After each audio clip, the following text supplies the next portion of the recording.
So I'm going to start creating my vacuum bag mold. I had my master template, which you saw in my first video, and I've decided to make this a vacuum part mold in part because I want the thickness of this vase to be quite thin. I'm going to use thinner veneers, probably like 1/20th or thinner. And so I didn't want, when I made my two-part mold, I didn't want to be restricted by the thickness of the laminates, because if I had made my two-part mold with a bushing and router setup, I would have had to make it at least a 1/4 inch thick, and I think that's a tad too thick for the walls of this vase. And I wasn't really interested in having extra shims of veneer in there. I thought it would just be easier to have a vacuum bag layup. So hopefully you guys have read the vacuum bag reading assignment that I gave you, so you have some idea of the assembly involved with the vacuum bag. But essentially, the vacuum bag is replacing the old-fashioned veneer press, which was basically 2 giant steel tables with big threaded clamps running between the 2 tables that would create plywood before we had vacuum bag technology. Vacuum bag technology is a lot more convenient because we use the pressure of the atmosphere, which at sea level is about 14 pounds per square inch. And up in Colorado, it's probably more like 12 pounds per square inch. But we use the atmospheric pressure as a clamping surface by creating a vacuum inside the bag, which causes the air to try to push in to equalize that vacuum and creates that clamping pressure.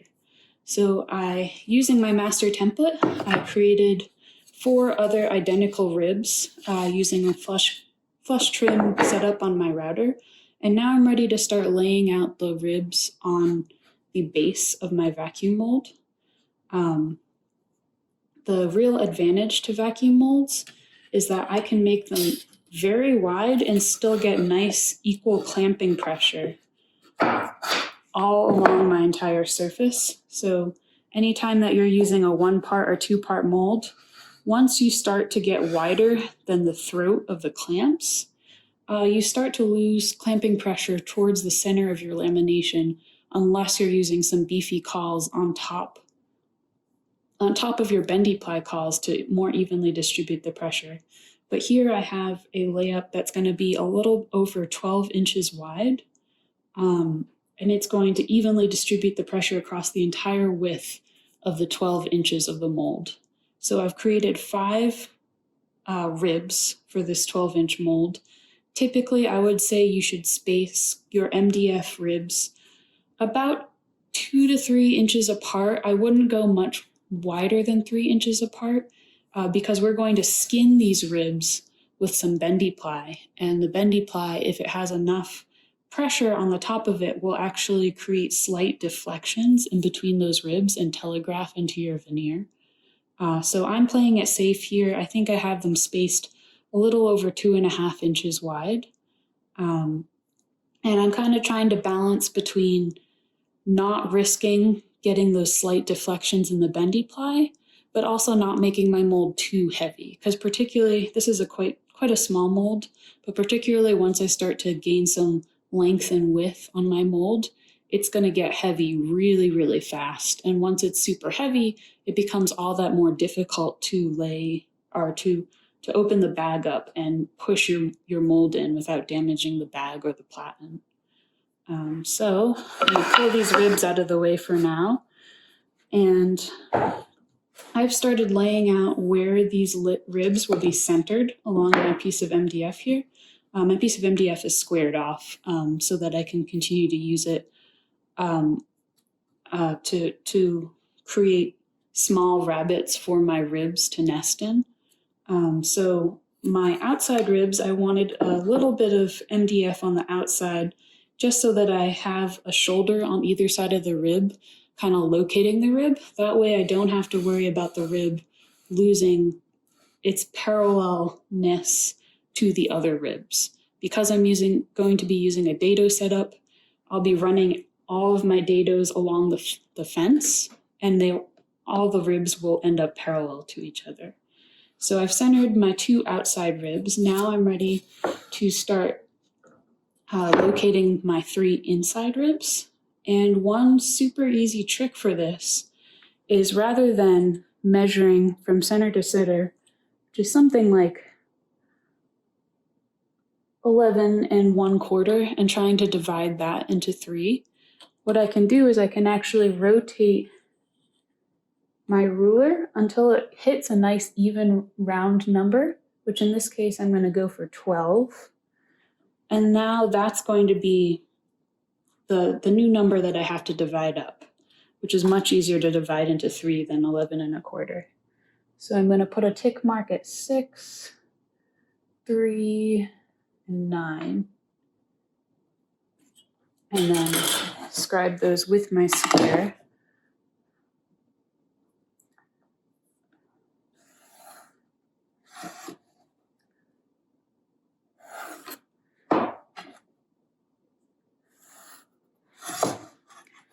And my ribs don't have to be spaced perfectly apart.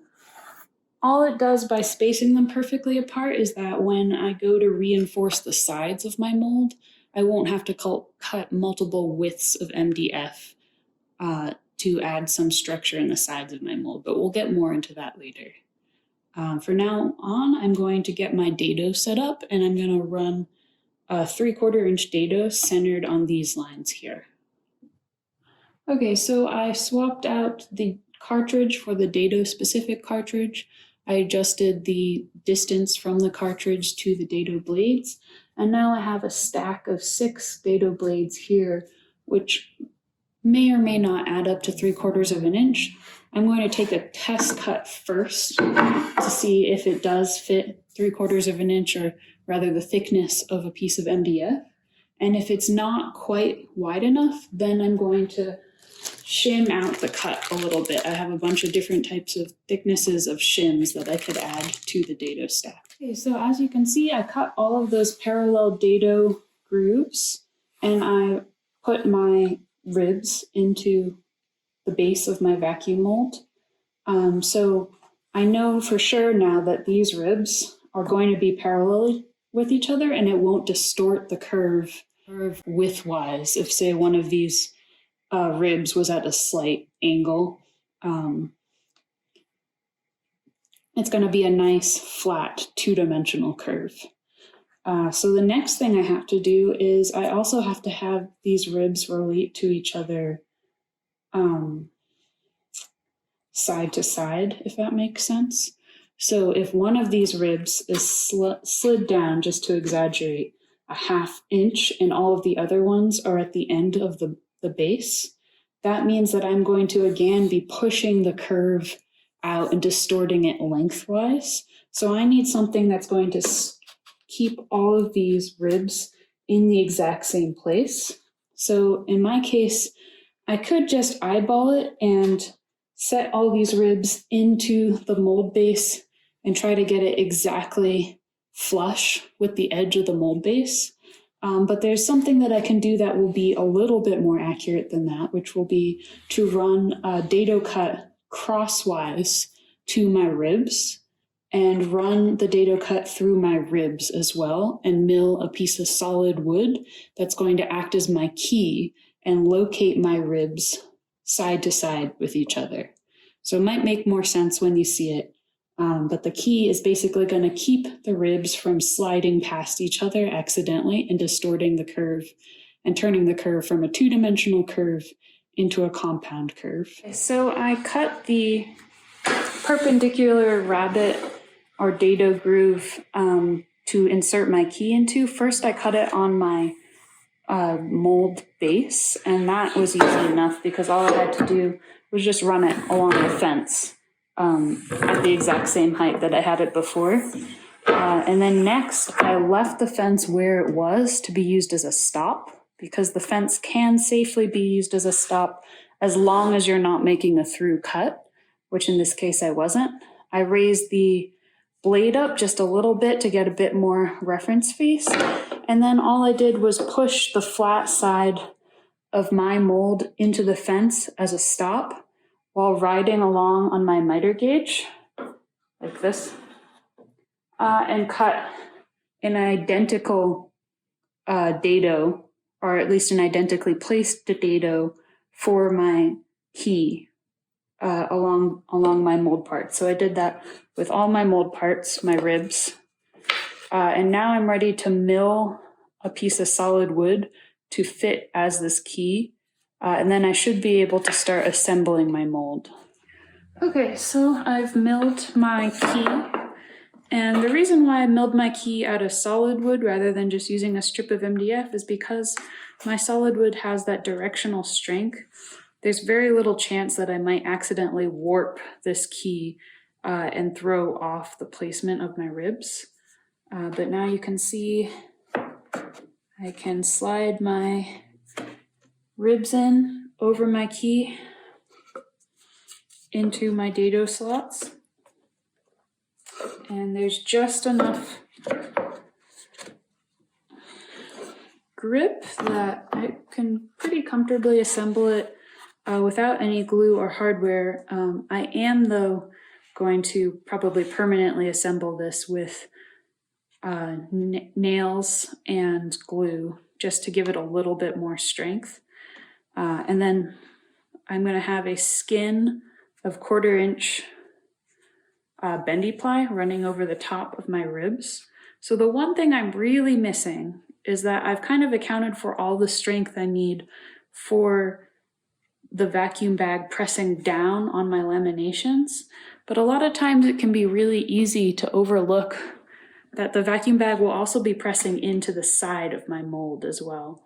So a lot of times I'll see people really beef up their mold just from one direction of force, but they'll forget about their sides, and the MDF will eventually start to crack and buckle on the sides where the vacuum bag is pushing it in. So all I need now is a little bit of compressive strength on these sides, and I really only need it on these 2 outer ribs here, because that's where I'm going to be getting the most push from my vacuum bag. I don't really need it on my inner ribs because I won't have any air forcing its way through here. So all I need to do is just cut some MDF that's the thickness between these 2 ribs here and here, which works out well for me since I cut because I cut all of my dados using the fence and flipping my vacuum mold base side to side on the fence. It should be the exact same thickness on these between these 2 outer ribs. So I'm just going to cut a long strip of MDF that's all this thickness, and I'll just have maybe 2 or 3 little blocks of MDF. They don't need to be pretty. All they're doing is acting as resistance to the compressive force of the vacuum bag. And I'll show you what I mean in just a minute. Okay, so you can see that I cut a strip of MDF that was the exact thickness between the first and second rib on the mold. And then I didn't even bother to try to be accurate with the height of this piece. In fact, if there's plenty of airflow throughout your mold, that actually works to your advantage, because the one thing you really want to make sure of is you don't want to accidentally create a vacuum inside your mold. You want that to have, or sorry, the other way around. You don't want to accidentally have positive pressure remaining in your mold once you've pulled a vacuum on your bag. So you can see here, I just chopped these up really fast on the chop saw. And they're about 1/4 inch to 1/2 inch away from the top of the ribs. And now I'm ready to assemble my mold. You can assemble a number of different ways. You can use glue, you can use nails, you can use staples, you can use screws. If I'm planning on taking a mold apart in the future, I usually assemble it with just screws. In this case, I don't foresee myself taking this mold apart, so I'm going to assemble it with glue and some pin nails. And that way I'll have a little bit of extra strength from the long grain to long grain glue up surface area.